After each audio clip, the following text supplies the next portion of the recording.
Hi. Yesterday, that is 13th of May, IMYJ released its first shortlist. We called it merit list. Congrats everyone जिनका convert हुआ है and all the best जो waiting list में हो. But waiting list में होना अपने आप में एंजाइटीज को क्रिएट करने जैसा एक यू कुड से एक मेडिसिन है कि मेरा क्या होगा, आगे क्या हो सकता है या क्या नहीं हो सकता है, ये सब कुछ है. इन दिस वीडियो मैं ये नहीं बताने जा रहा हूँ कि यू शुड ज्वाइन वाईजेक और नॉट. वाईजेक किस लीग का कॉलेज है, मेरे पास दो कन्वर्ट्स है तो मैं वाईजेक को करूँ या कहीं और ज्वाइन करूँ. I am not going to discuss anything on this video. I am going to discuss past year trend क्या था, on the basis of past year trend हम इस साल क्या एक्सपेक्ट कर सकते हैं, this and everything on the waiting list movement. Still अगर मेरे से कोई क्वेश्चन मिस हो जाए तो आप कमेंट करके पूछ लेना. रही बात IITs, MDI एंड बाकी भी मैं बहुत जल्द अपडेट कर रहा हूँ. I am working on each data, मुझ पर काम कर रहे हैं. चलिए will start with the real insight and how you can plan your every move. If you are planning to go for MBA and आपको लगता है कि हमें कौन सा स्पेशलाइजेशन लेना है, कौन सा नहीं लेना है, तो in our tool kit you go and take the MBA career fit assessment. ये आपका on the basis of honest feedback, honest answers के रिप्लाई पे 90% से 98% तक सही आपको जज कर लेगा कि आपको कौन से स्पेशलाइजेशन में जाना है, नहीं जाना है. इधर आप विच आई वांट कि नहीं हो, या आपके नेटवर्क्स में या आपके ग्रुप में कोई कैट 2026 के लिए प्रिपेयर करना चाहता है. I am going to start the basics to advance of the quant classes. Only quant अगर आपको चाहिए तो क्लासेस स्टार्ट होगा, पढ़ा दूंगा तो उससे बाहर तो क्वेश्चन नहीं आएगा with a lot of practice. Only LRDI classes भी मैं आज स्टार्ट करने वाला हूँ कि नहीं मुझे ओनली LRDI पढ़ना है या मुझको ओनली क्वांट करना है या मुझे इस दोनों का कॉम्बो चाहिए. I am going to start. ये सारी क्लासेस जून से स्टार्ट हो जाएंगी. विल गिव आवर बेस्ट उसमें आएंगे. एंड चाहे कोई और कहीं और से मॉक्स लेना चाहता है तो उससे बोलो कि एक बार एजुकेशन का सुपर मॉक्स ट्राई करे. इंडिया में जितने भी मॉक्स के अच्छे क्वेश्चंस होते हैं we are going to implement with the best practices. Anyway हम इस बात को बाद में करते हैं. We are coming in to the Vizag. तो आप MBA टूल किट्स में जाओगे, वहां पे MBA वेटिंग लिस्ट आर्काइव में जाओगे. मैंने वाइजैक के डेटाज को अभी अपडेट किया है एंड उसके बेसिस पे मैं एनालाइज करूंगा. तो जब हम इसमें आते हैं तो जो बेस्ट टूल है वो क्या है, compare. Let's come to the compare. एक और कॉलेज में ऐड करता हूं, मैं 3 इयर्स को ऐड करूंगा और I am going to add the Vizag. जब मैं यहाँ वाइजैक टाइप करूंगा तो 25 27 लास्ट डेटा, लास्ट ईयर का data, last to last year का एंड प्रीवियस ईयर का डेटा इसमें दिखना रहेगा. And we are going to do the compare. जब मैं कंपेयर करूंगा तो मेरे पास 3 इयर्स का waiting list movement as per the RTI जो मैंने फाइल किया था उसके हिसाब से मेरे को सारा वेटिंग लिस्ट मूवमेंट आ जाएगा. So the college 1 is the 25 27. आप देखना 24 26 is the college 2 and the college 3 is 23 25. और कैटेगरी क्या है, सारी कैटेगरी की बात कर रहे हैं और वेटिंग लिस्ट हम टिल 14th मूवमेंट की बात कर रहे हैं. वाइजैक में 1 2 3 नहीं, टोटल 14 मूवमेंट्स होती हैं. अभी जो आपके पास आया है वो मेरिट लिस्ट है. 14 मूवमेंट में अगर मैं लास्ट ईयर बात करूं तो जनरल में 1038 मूवमेंट्स हुई थी. उससे पहले 743 मूवमेंट्स हुई थी. उससे पहले 13,000 लमसम 12,079 मूवमेंट हुई थी. आप बोलोगे ऐसा क्या हो गया था कि यहाँ पे कम मूवमेंट हुई थी.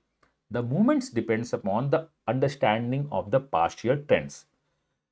कोई भी कॉलेज अपने वेटिंग लिस्ट मूवमेंट को ऑलवेज चाहता है कि कम हो, बट ये नहीं चाहता है कि सबके सब MDI फियास्को जैसा कुछ गेम हो जाए कि मैं जिसको भी ऑफर दूं वो मुझे ज्वाइन कर दे. तो जब हम वेटिंग लिस्ट कम करना चाहते हैं तो will give the generally we do give the buffer calls. अभी बफर कॉल्स क्या है, मेरे पास 100 सीट्स हैं और मुझे पता है कि कम से कम 200 लोग मुझे ज्वाइन नहीं करेंगे, जो टॉप के 200 लोग होंगे. तो मैं 300 नम लोगों को बुलाऊंगा. मुझे पता है कि टॉप के 100 लोग कहीं और जाके ज्वाइन करने वाले हैं या मुझे ज्वाइन नहीं करने वाले हैं. तो मैं 300 लोगों को दूंगा, जिसमें से 200 लोग ज्वाइन नहीं करेंगे, 100 लोग हमारे पास ज्वाइन कर जाएंगे. ऐसा जनरली होता है. जनरली यही होना चाहिए. अगर मैथ्स करूं तो अगर मुझे पता है, क्या मुझे पता है कि 200 लोग नहीं ज्वाइन करने वाले हैं मुझे एज पर द ट्रेंड्स. जब ट्रेंड्स देखते हैं और मेरी सीट्स 100 है तो हम 300 लोगों को कॉल करेंगे. 300 में 200 लोग ज्वाइन नहीं करेंगे और उसके बाद क्या होगी, उसके बाद बाकी लोग मेरे पास ज्वाइन करेंगे. मैथ्स में यही होना चाहिए. But historical trends always true नहीं होती है. व्हाट हैपेंस इफ अगर हमने 300 लोगों को कॉल दिया, मेरे पास 100 सीट्स हैं और ये 200 लोग में से 150 लोग नहीं ज्वाइन किया और 50 लोग ज्वाइन करने को जागरूक हो गए. तो मतलब आपके पास डेटा क्या है, आपके पास इंडेक्स 100 का है, फनल का लास्ट बॉटम 100 है. आपको पता है हिस्टोरिकल ट्रेंड्स में 200 लोग ज्वाइन नहीं करेंगे, तो आपने कहा फनल में मुझे बॉटम में 100 चाहिए, 200 लोग हमेशा इस फनल से बाहर निकल जा रहे हैं, तो मैं 300 लोगों को कॉल करूंगा, 300 इस फनल में आएगा, जिसको मैं बफर लिस्ट बोलता हूं, 200 का बफर लिस्ट है हमारा, ये फनल में आएगा, 200 लोग बाहर निकल जाएंगे और 100 लोग हमारे पास आ जाएंगे जो रिक्वायरमेंट है। मैंने कहा बहुत अच्छा, बहुत अच्छी बात है। क्या हो अगर अब इसमें दो सिचुएशन होता है कि 200 लोग में से 250 लोग बफर लिस्ट से बाहर निकल गए।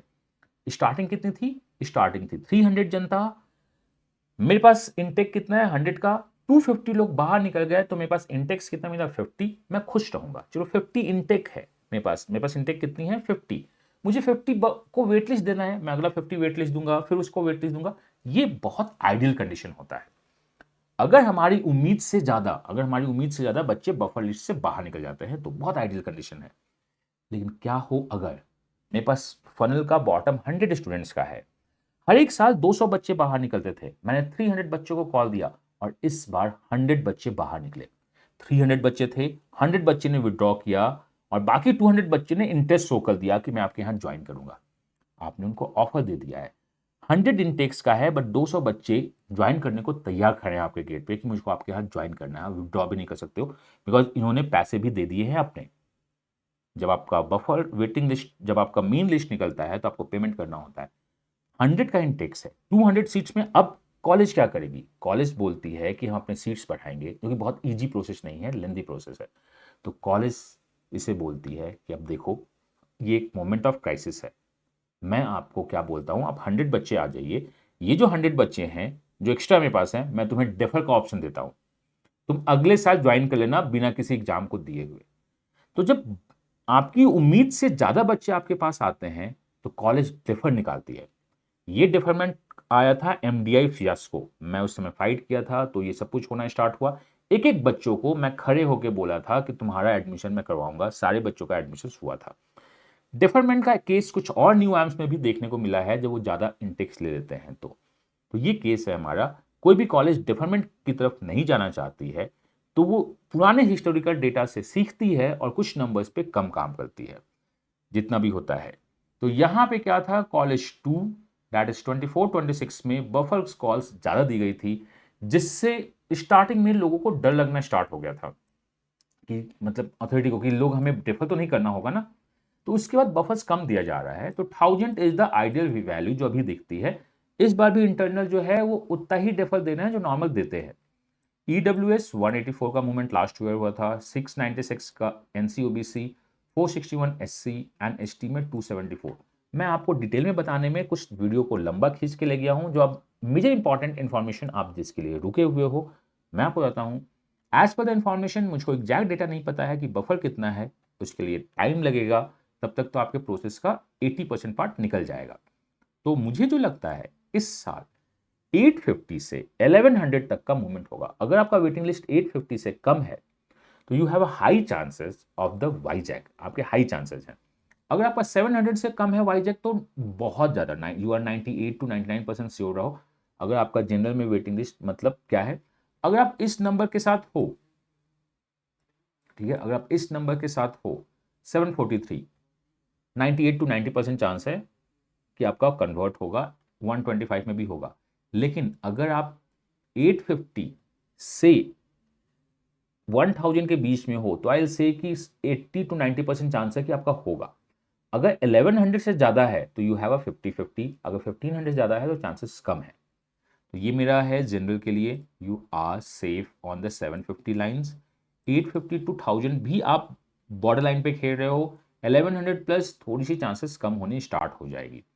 अगर मैं ईडब्ल्यूएस में बात करूं तो 120 is a safe data for waiting list, 150 to 180 is on the border line, 200 plus is on a risk side. अगर मैं एनसीओबीसी की बात करूं तो 400 is on a safer side, 420 तक आप सेफर साइड दे सकते हो। अगर आपका 650 है तो आप बॉर्डर लाइन पे हो, उससे ऊपर आप रिस्क एरिया में जा रहे हो। एससी जो यहाँ पे दिखती है मूवमेंट हमेशा एससी एसटी में ज्यादा होता है। आपको लग रहा है सर ये ज्यादा मूवमेंट है, 182 ज्यादा मूवमेंट तो जनरल में हुआ ना, लेकिन when we talk about the percentage of the crowd जो इस कैटेगरी की है उसमें बहुत ज्यादा मूवमेंट होती है। SC movement could go 300, 290 to 480, ये 290 टू 480 तक जा सकता है वाईजेक का। ST movement could go 170 to 280, इस मूवमेंट जाएगा। पीडब्ल्यूडी का डेटा हमेशा बहुत क्रंची होता है, लेकिन आप देख सकते हो कैसे मूव कर रहा है, बहुत ज़्यादा क्रंच होता है क्योंकि ये कैसे मूव करेंगे, नहीं मूव करेंगे, ये हमारा है। तो I talk to you 740 750 is on a safer side. 850 से आप बॉर्डर लाइन आना स्टार्ट करोगे और 1050 और 1100 पे रिस्क जोन में आना स्टार्ट होगे। This is all about the वाईजेक का है। स्टिल अगर आपको कुछ एक्स्ट्रा इन्फॉर्मेशन चाहिए होगा तो कम्युनिटी ज्वाइन कर लो या टीम से बात कर लो, सारा लिंक डिस्क्रिप्शन में दिया हुआ है, आप उसमें जाके देखिए। और मैं हमेशा बोलूँगा कि अगर आपको कुछ भी डाउट है कि मुझे कौन सा कॉलेज जाना चाहिए, आप ये MBA कैरियर फिट टेस्ट दे लीजिए। This is a psychometric test. Fees increase हो गई है बिकॉज मैंने कहा था कि फीस हमेशा इंक्रीज होती है बेस्ड ऑन द नंबर्स। अभी जो अर्ली 50 का फीस है उसे आप फीस आपकी इंक्रीज हो रही है, 20% डिस्काउंट आपको जा रहा है, इसमें आप जाके ले सकते हैं। These are the premium courses of arts. तो ये फीस हमेशा आगे बढ़ेगी। अभी जो भी चल रहा है वो first year early bird discount में आप इसमें ले सकते हैं। एंड आपके ग्रुप में कोई भी अगर ओनली क्वांट या LRD की प्रैक्टिस करना चाहता है और हमारे साथ जुड़ना चाहता है, नहीं मुझे बेसिक से बताओ या मुझे ओनली प्रैक्टिस करना है, तो हम उसमें करेंगे। मैं 3 फेज में क्लासेस करता हूँ क्वांट की और इवन LRDI की। द बेसिक जनता जिनको बेसिक्स में प्रॉब्लम है, द मॉडरेट जनता जहाँ पे हम कॉन्सेप्ट डिस्कस करते हैं, एंड द प्रैक्टिस जनता। तो हम इस पे बात करेंगे। एंड कुछ टाइम के बाद dream team, CAT, boot camp और बूस्टर्स जैसे कोर्स भी लॉन्च होने स्टार्ट होंगे। मॉक्स अगर आप प्लान कर रहे हो, जो which is a must, education is going to be the one stop solution. जिस तरह counselling and post CAT education one stop solution है इंडिया में, in the mocks and the quant and the LRDI, we again going to be the one stop solution and the first choice. I'm not going to say we are the best, will make our offering the perfect and the first choice for all the CAT-M aspirants. मैं मिलता हूँ next video में। कोई भी doubt होगा आप comment करके या टीम से बात कर सकते हैं। Till the next video, God bless you, happy learning. और अपने डाउट्स को पूछते रहिए। मैं बाकी सारे अपडेट्स कम्युनिटी पोस्ट में भी दे रहा हूँ, यहाँ पे भी वीडियो बना के देता रहूँगा। Myself, God bless you, happy learning and bye bye.